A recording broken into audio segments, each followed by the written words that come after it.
see Tasha has regressed to Yes. still laying down. We have people stretching. Yes. Okay.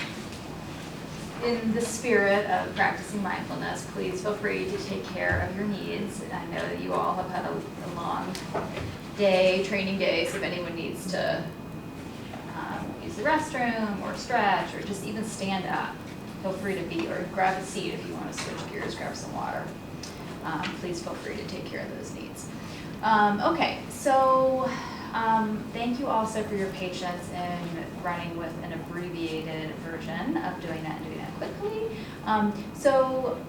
Melanie facilitated on our side, and then who facilitated in this room? You split it up. Oh, okay, excellent. Okay, so for facilitators, what was that like for you? Relaxing, I think. So it was actually relaxing to facilitate? Yeah, I find it very relaxing, especially when reading the scripts, to just slow down my voice and to talk softer. I find myself being more present. I think that's a really important observation. I've also had that experience, that if I can actually be practicing along as I am facilitating, I find it to be more effective. Yeah. Natalia, you were nodding. Did you have a similar experience? Totally. Yeah. Okay. What about for you, Melanie? Yeah, me too. I particularly noticed there are a couple like script lines that talk about like be in breath, and I would like take a breath and then like say out breath on my own breath, and I thought that was also relaxing to pace it that way. I agree. For people who were experiencing the practice the second time around, of course, what was your experience like? I would echo, it was relaxing and calming. Similar to the first time. Yeah. Okay. What kind of, how did the pace feel as a listener?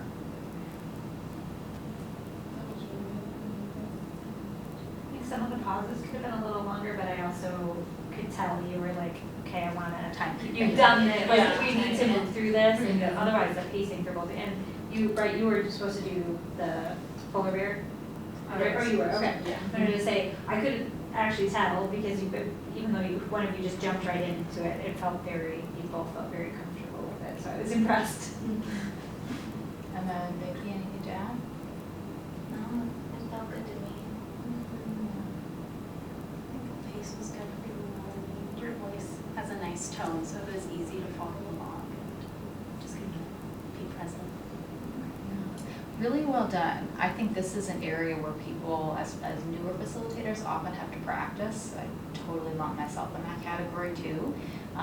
Is that sort of to slow down and to practice along. So it sounds like everyone is starting out in a really sound place.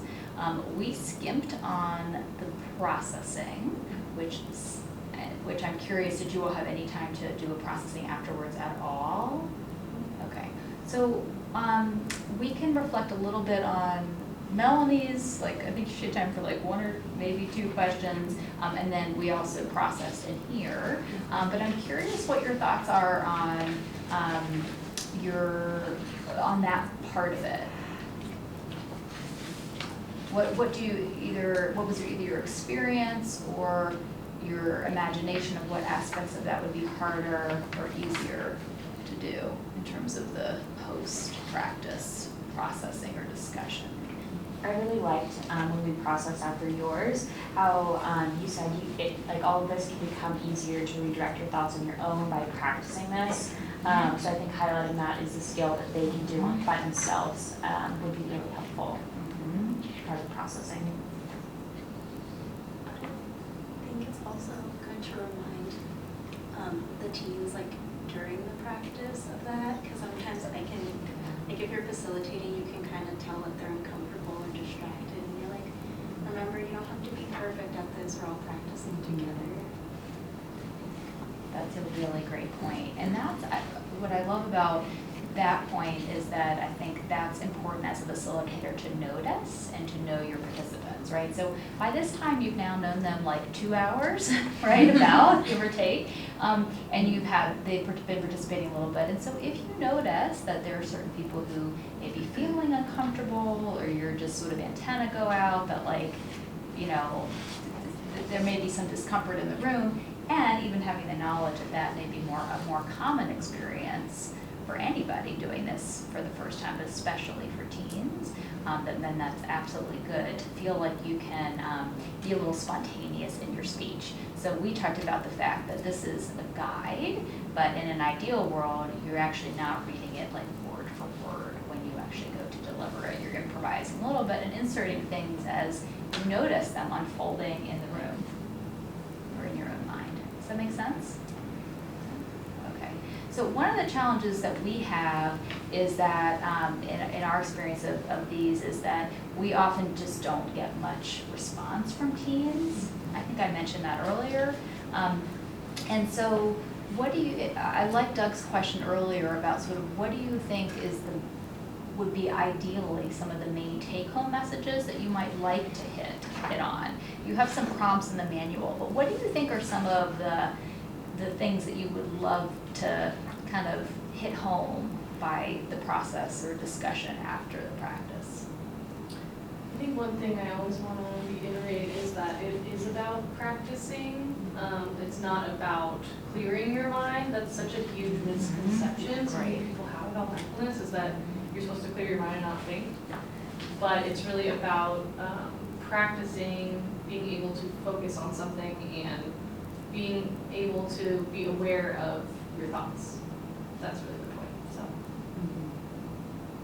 Yeah, I love that, and I think I would agree completely with everything that you just said, and that is a common misconception, that we're not trying to not think. Yeah. We're trying to have that attention to our thoughts and not just accept that thoughts are just thoughts, and that we don't want to just accept them without stopping to ask, are they true, or letting them take over our experience. And even thinking about like the whole pizza thing, like if you think that mindfulness is just not thinking about your thoughts, if you keep telling yourself don't have thoughts, then you're going to have more thoughts. So being like that whole awareness piece, like that is mindfulness, like being aware. So I'm definitely hearing this common theme that one of the things to emphasize is really normalizing the experience of thoughts arising, and really letting go of that criticism or judgment about it, as being really central to have teens take away from this experience as well. So I think that's absolutely important. One thing that can be helpful too, I think, is just more practice with breath awareness. One of the foundations is using the breath, right, as an anchor, as a vehicle to practice mindfulness, and so I think that's helpful if that can come up. It also can be helpful, I think, to plant the seeds for home practice, that this is a practice, it's not like an end goal that you're going to achieve something. And I think the other thing is that many, many people, and teens especially, are very disconnected from their bodies. And so this comes up more in the emotion segment, but any places you can listen for or hear opportunities to have them comment on where experiences showed up in the body, that they can be having that body awareness, that can be helpful. And I would have probably gotten to that if we'd had more time.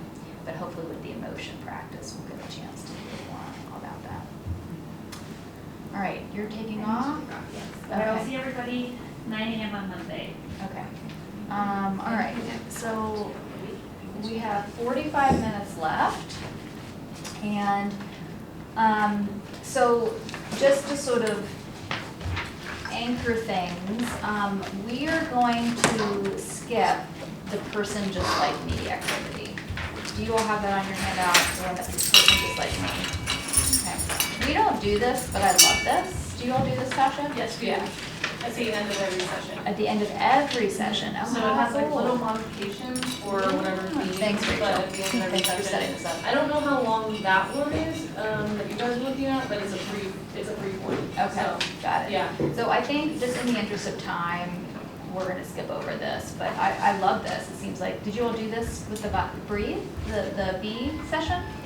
You practiced it? No? Okay. But you That's can. an easy one. Yeah, it seems like an easy way to wrap up, and just sort of to emphasize sort of the people's common experience, and maybe touching on some of the points that you all had. So, yeah, we're talking about the person just like beefy. So, part of the wrap-up, just in terms of logistics, would be like making sure you leave enough time to go over home practice. You don't want to shortchange that because you want them to really know what you want them to do in the next session. And just any sort of final or concluding thoughts. So before we move on to session E, are there any questions or comments about anything we've done so far? Yeah. Is the home practice something we're just gonna find online and read ahead so we know what we're asking them to do? So that has been pretty specific to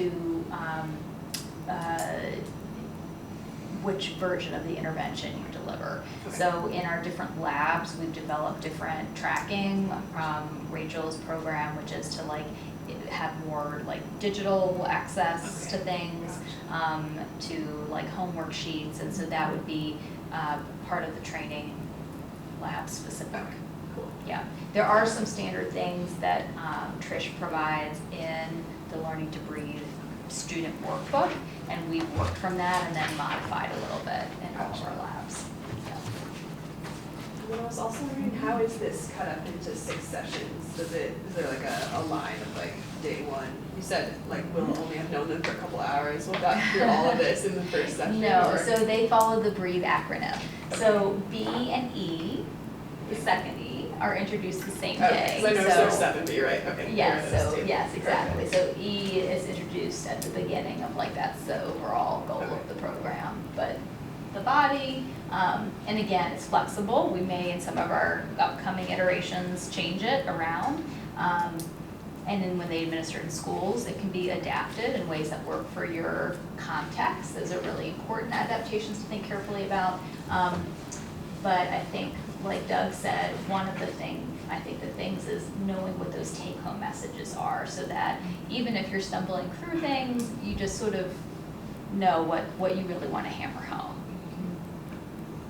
And also, just because I can't resist to say, also practicing that mindfulness yourself as a facilitator, right? Because it is easy to be, all of you have very high standards for yourselves, and so it's easy to be critical of yourself, to want to get it perfect. But just like anything, facilitating is also a practice, and it will take time to develop those competencies. And it's not like you arrive and you're, we always, even having done lots of these, we're always figuring out different ways and deeper ways to facilitate. Okay, so climbing down off my podium, let's begin with session E. So envision they've gone home, you've had a week to practice, maybe as part of the home practice you've had audio recordings that you've listened to, maybe not, maybe you've just been practicing mindfulness in daily life. More often, teens come back having done that, and we just dive right in for those informal access points. I think, though, in the interest of time, what we're going to do is I would like to jump over the introduction to E and just go into the actual activities. So envision that we have introduced that this is a session about learning about emotions, and know that I will probably have did something like Doug did. How was an opening mindfulness practice? How was the past week? What ways were you able to do audio recording? What ways were you able to practice mindfulness or notice that you pay attention in your daily activities? And then we would introduce E, the first E in the BREATHE acronym. We would put that on the board and basically just say something a little bit more involved, but just to say that this session, now we're going to be learning more about how to practice mindfulness, using mindfulness to work with our emotions or feelings, just like we practice mindfulness with the body, and just like we've been practicing mindfulness with our thoughts. Now we're going to explore what it's like to practice mindfulness with our feelings or our emotions. So we're going to begin by doing some activities to learn a little bit more about emotions and feelings. Okay, so make sure I'm not skipping anything that I'm supposed to. I don't think so. Okay.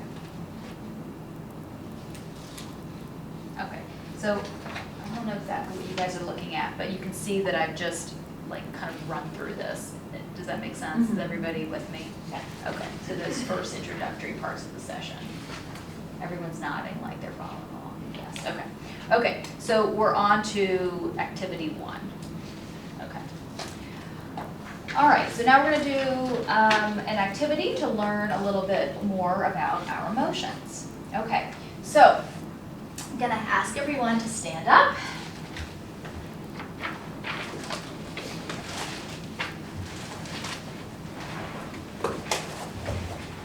All right.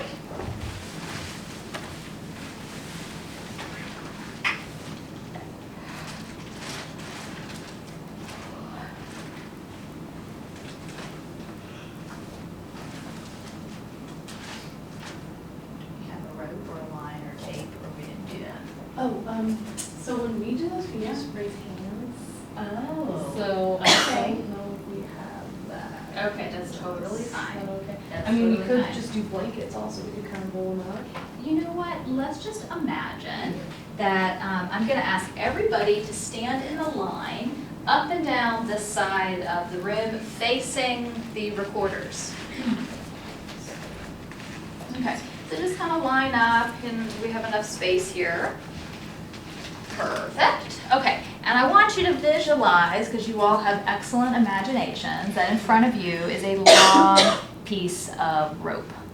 It's white, maybe the kind of rope with like the little blue specks on it. Okay, it's laying in front of your feet, okay? All the way from Reagan to Dasha. Okay, and what I'd like for you to do is I'm gonna ask you a series of emotions, and I'm gonna ask if you have ever felt that way. I want you to think about, have you ever felt this emotion? And if you have felt the emotion, I'd like for you to step over the line, and then I'll ask you to step back. Okay, any questions? Okay. Have you ever felt happy? Step back. Have you ever felt angry?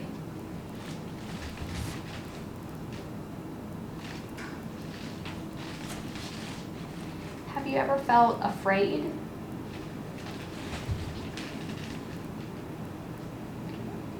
Like that. Have you ever felt curious?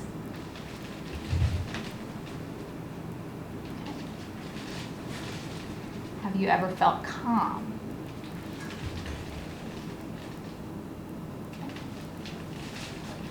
Have you ever felt worried?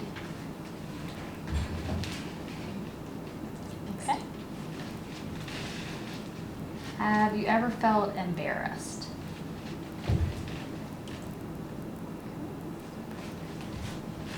Okay. Thanks, everyone. I'm going to go ahead and ask you to take your seats now.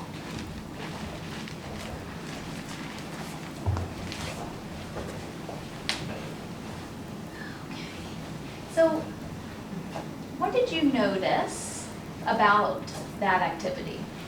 What stood out? Everybody stood forward. So, what does that tell us about emotions or feelings? Everyone experiences that. Everyone experiences that. So there are a whole range of emotions, right? And what we could have gone on, there are all kinds of different emotions. And feelings, different kinds of feelings are a universal experience. So emotions show up in the body. We can think of them almost like energy surges. What does it feel like? Let's take happy. That was the first one I asked you about. What does it feel like to feel happy? Kind of feel light. Yeah, where do you feel lightness? Really like all throughout your body, but maybe like in your heart. Goes on your heart. Nice. Okay, what about anxious? If you feel anxiety, how does that show up? What signals does your body send that you might be feeling anxious? Tightness, like I'm really worried, so I feel it in my stomach. Are there other places people notice tightness? Shoulders.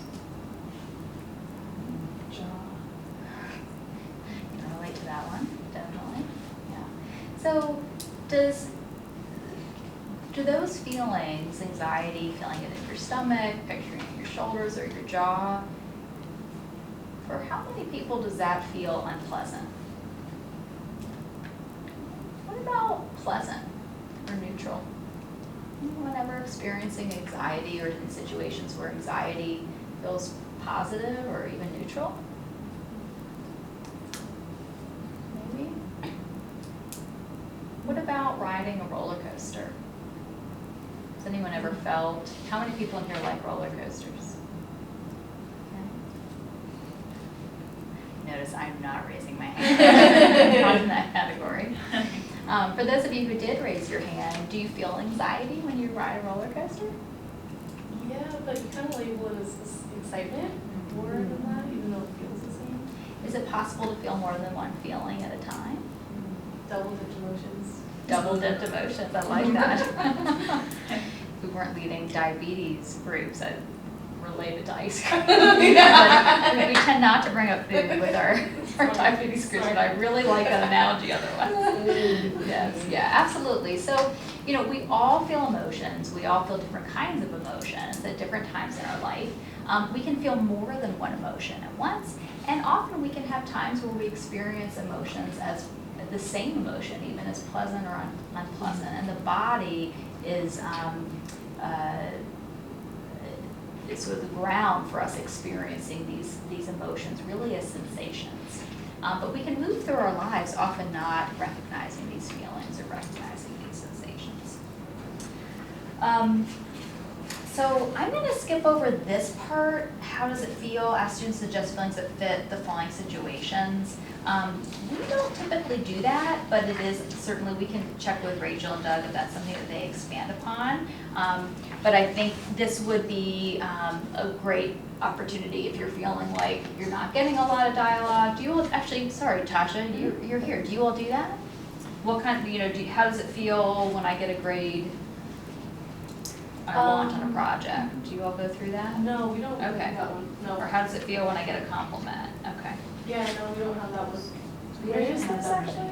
It's actually not in Yes. this. Okay, yeah. Okay, got it, okay. So another way, I guess then, just to give you all a tool of another way you could query about it is to ask about common experiences that teens may have had. I guess it's similar to the way I asked about how do you feel when who likes roller coasters, how do you feel when you're on a roller coaster. You can do the similar strategy for other common activities that teens may have had, especially around feelings that could be ambiguous. So I'll give you another example. How many people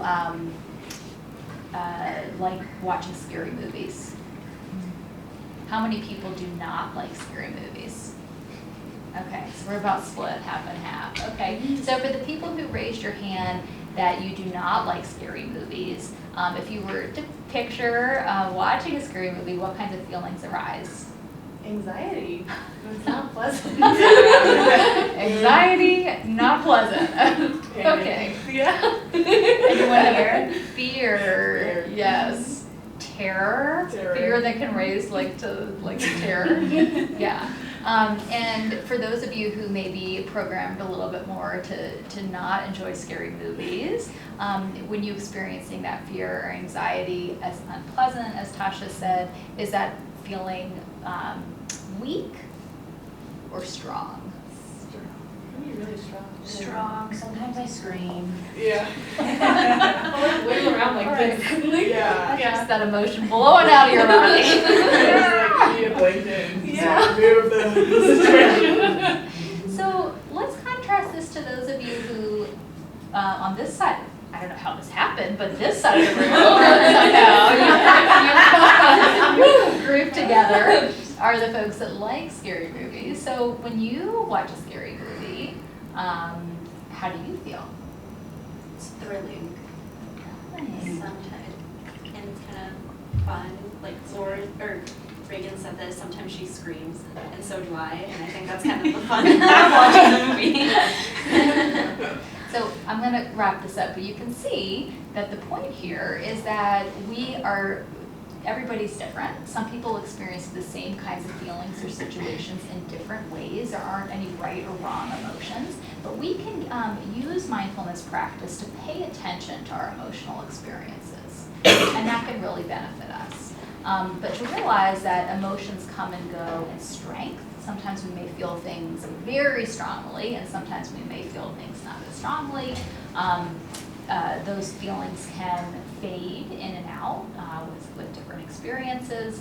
And in addition, the same experience, the same feeling can be experienced in a positive or more pleasant way, or a more uncomfortable or unpleasant way at different times.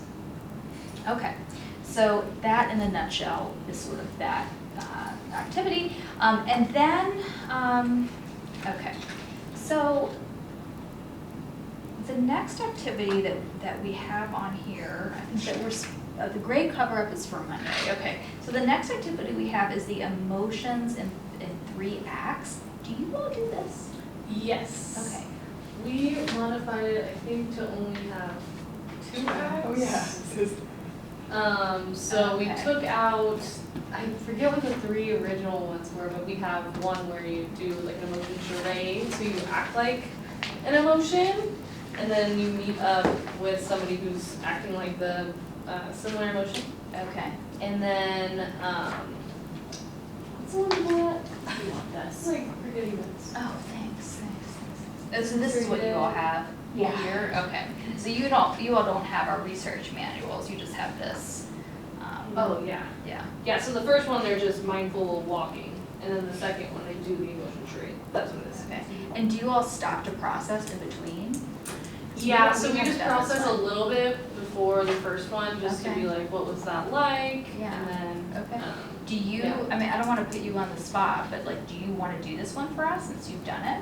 oh, sure, I yeah. mean, because the other option is we can switch and I can do the great cover up, which I Oh, have this will be done. fine, yeah. So if you guys wanna just line Okay. up, Perfect. Thank you. so Yeah. line up on, split into 2, and then line up on either side of the room. Okay.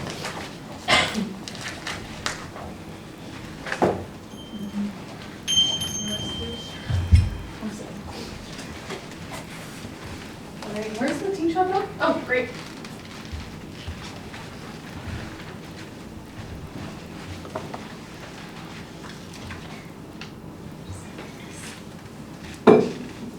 Okay.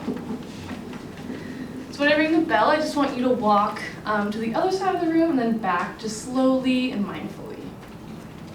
Oh, shoot. What should we do with our eyes? Should we- You can do anything, yeah, so we don't Okay, really you don't give like say, don't specific give eye instructions, contact. Okay, no. okay. I'm so bad at these bells. All right.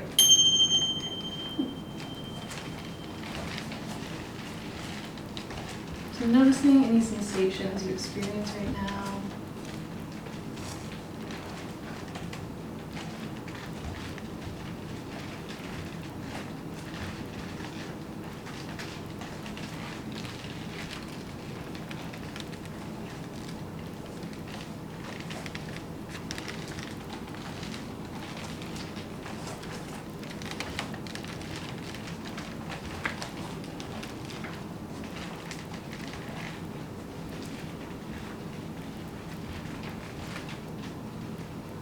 Okay, and you can make your way back.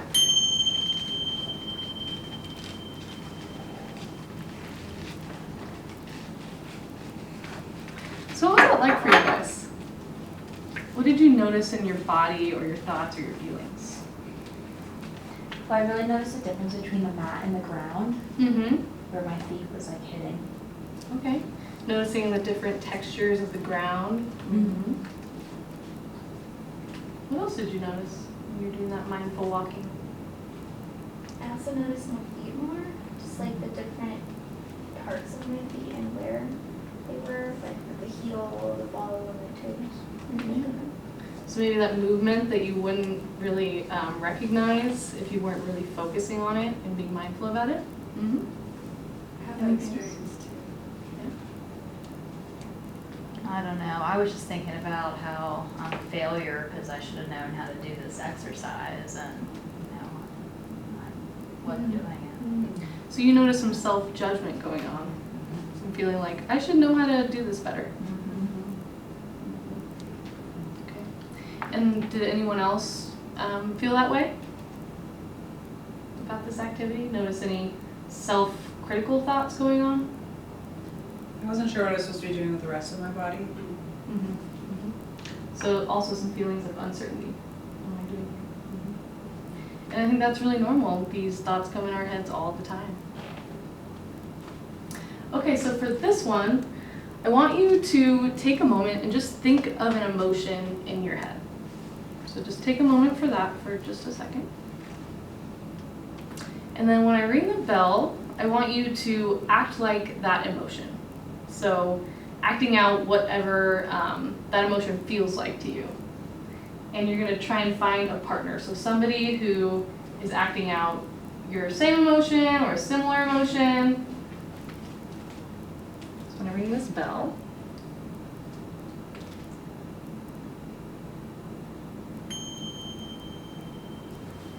Woohoo! Yes!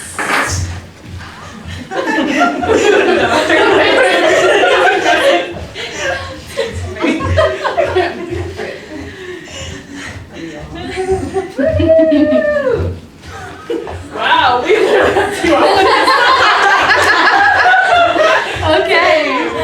Okay, so we had two groups who were pretty divided here. Okay, so starting with you guys, what was your emotion? Anger. Anger. Okay. Everybody. Everybody was anger? I was grumpy. Everybody. Okay, grumpy, similar I wasn't emotion. sure Yeah. about you. How could you tell that they were expressing anger?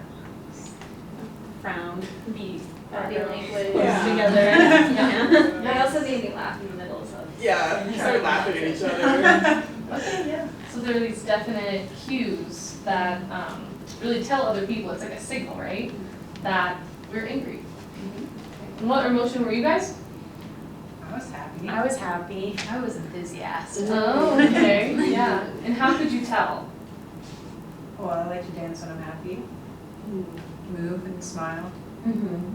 Similar body language. Yeah. Okay, yeah. How did it feel to be happy versus angry? What did you notice in your thoughts when you were demonstrating that emotion? It did take like energy to keep it that way. In this moment at least. Yeah. Take some energy, all right? My thoughts felt very light, felt more energized. I was doing more skipping than dancing, and so I was like, oh, should I dance? So I wanted to mirror what they were doing. Okay, yeah. So it really sounds like the happy, enthusiastic, that was more of a pleasant feeling, would you say that? You're feeling a little bit more pleasant, and you said like your thoughts, you felt light. Yeah. And how about anger?